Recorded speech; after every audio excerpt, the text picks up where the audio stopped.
been working at SaleCycle for about 5 or so years now. Yeah. But SaleCycle been working with Vodafone for a bit, even kind of longer than that, I think, was it? So could you tell us a bit about how you managed to kind of spark that relationship and how it started off and what you were working on with them initially? Yeah, exactly. So we used to have Vodafone eShop when they were an entity. So there used to be kind of small hotspot devices and different kind of travel arrangements that they sold. And then we launched Vodafone Home Broadband in 2020.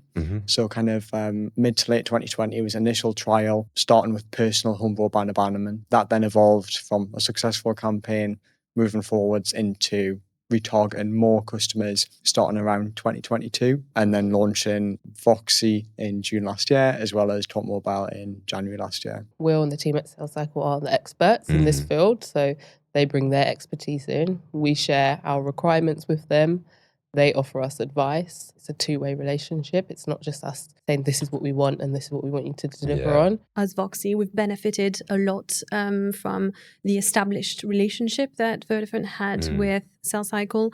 So it's been a really smooth setup for us, very smooth implementation. And so that's where we can collaborate quite a lot on that because we benefit from learning on all of the strategies and tests that Vodafone have already kind of gone through. We can also go through the same tests to see if that's working for VOXI too and for our core target as well. So it's making it much easier for VOXI, I think, to benefit from that. VOXI is targeting more of a youthful audience. And what we tend to see on our website is about 80% of customers who add something to their basket will then leave the website without obviously checking out. It's a huge pool of customers that we need to engage back into VOXI again after they've left the website, after adding whatever it is they added to basket. So that's where this solution that SaleCycle offered was perfect for us because that was helping us re-engage this audience that knew about the website, knew about VOXI, but decided not to continue to purchase after that. From Vodafone, because VOXI have got a very kind of narrow focus on a particular demographic, Vodafone more general, how does it kind of tally with what you see, Tanita, on your side? Yeah, so it's very much in line with what we see for our new customers. Yeah. The rate's a bit lower for our upgrading customers who are focusing on retention with and the customers who were asking to add an additional line or add an additional product to their plan. Yeah, it's a highly competitive space. There's so many sharks in the sea.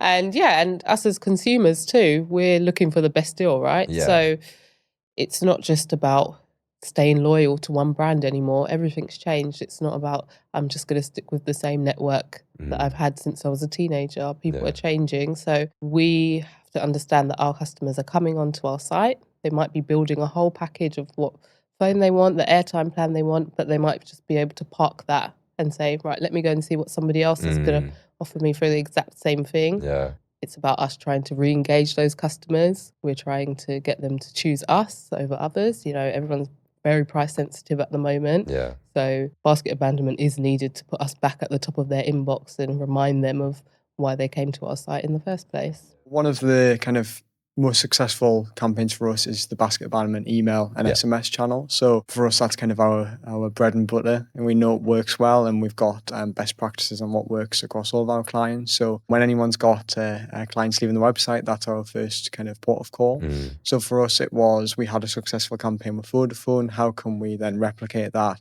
Launch that on VOXI and Talk Mobile through capturing customers' email addresses, capturing their baskets, and then sending them a series of emails that we feel was lucrative enough, but also balancing the content and the incentives to push sales. Like Margaret said, you know, VOXI is a much more youthful brand. So how do we change that content from Vodafone? And also some of the purchases that we're retargeting, you know, with VOXI, the average order value that might be left might be between £10 and £15 because it's a SIM-only deal. Whereas at Vodafone, we're sometimes looking at tablet deals, smartwatches, expensive handsets. So it's how we can really try to make that content as engaging as possible to deliver that sale. Something I really enjoy is testing, seeing test results, playing around with things, trying to optimize journeys, optimize the emails we're sending out to the customers. And Will's all for it. Yeah, he does love a test. So when Will said to us we should really focus on SMS, I was like, really? I was like, are we going backwards here? Yeah. We've been focusing so much on email, and Will was championing SMS and was saying to us, guys, we've got to get this plugged in. It's going to do really well for you. Yeah. And it's done amazingly. He was right. He's the expert.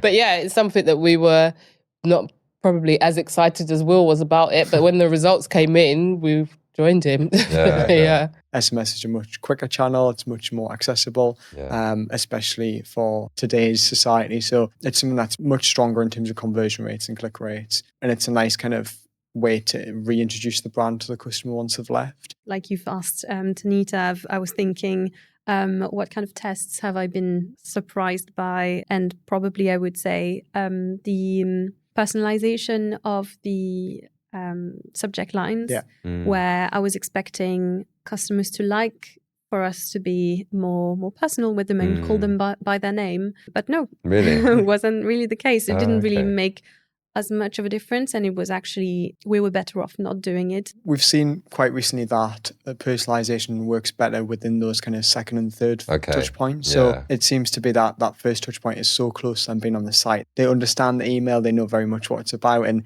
they probably don't focus on the subject line that much. Whereas with second and third emails are much more of a personal communication as a follow-up to try and say, are you still interested? Would you like to come back? And I think we've seen a lot of success. We always see ourselves as part of our clients' teams. We invest a lot of time and resources to get to know people and to build those relationships. More recently, we've had conversations with Vodafone to look at different journeys on the site that there might be some technical work needed, and when we can assist with that. But I think more generally speaking, it's more of what we've done so far. It's continuing to test and learn, meeting new teams within Vodafone and VOXI to see if there's any new goals and how we can help achieve those and help to uplift results. We've actually just started implementing some on-site kind of overlay campaigns on top of the basket abandonment solution that we've discussed so far. But the overlay campaign is, it looks like a pop-up online. This is actually to retain them before they think that they need to leave, because this is only displayed for customers who are idle for 20 seconds or showing intent to leave. And that's a great example of how I guess we've helped to grow the partnership. So the on-site overlays was something that we originally tested with Vodafone, and we've seen a lot of success, especially with existing customers, to try and push second line sales, things like adding a new SIM for family members and things if you're feeling generous. So it's nice to see how we've kind of taken something that's worked across one brand within the group and helped to roll it out to others as well. What would be your advice, do you think, for a business that's maybe on the publisher side from your perspective, Will, about how to get the most out of the affiliate channel? It would be to invest that time resource to get to know clients. We do a lot of quarterly reviews, a lot of face-to-face meetings. Putting time and resources into building those relationships definitely pays off. It helps us to understand exactly what the challenges are and how we can help. And also from a client's perspective, I guess you guys know exactly what's going on and we can kind of continue to test and learn. But I guess another thing that we would advise is always just be open to those testing, to those learnings. The Vodafone team know me harping on about testing, but we've seen a lot of success through it. And I think it's nice. We've got that kind of open element for collaboration. Tanita, what would you say from the brand side? We've touched on it a couple of times in terms of the experts. And we do have an in-house affiliate marketing team, but they cover a range of different parts of our journeys and speaking to our customers. So Will is the expert in speaking to our customers when they've abandoned their basket. Yeah. So, he's going to have that area covered. And I think for us, it's important that we focus on that area because, as we said, there are high rates of customers who are leaving the website. So it's worth actually drilling down on speaking to them directly. And Will and his team are set up already to do that fantastically. They've already got case studies of how well it's working. So we are trusting that they will provide the best outcome for us. Yeah. And what about you, Margot? Just like Tanita said, the affiliate marketing partner that you're going to be working with is the expert in their field. So my advice would be trusting and working hand in hand with this partner, because at the end of the day, you have to trust them to do what's best, because they know what's best from their side. They'll be able to advise. And the collaboration aspect is really important, I think.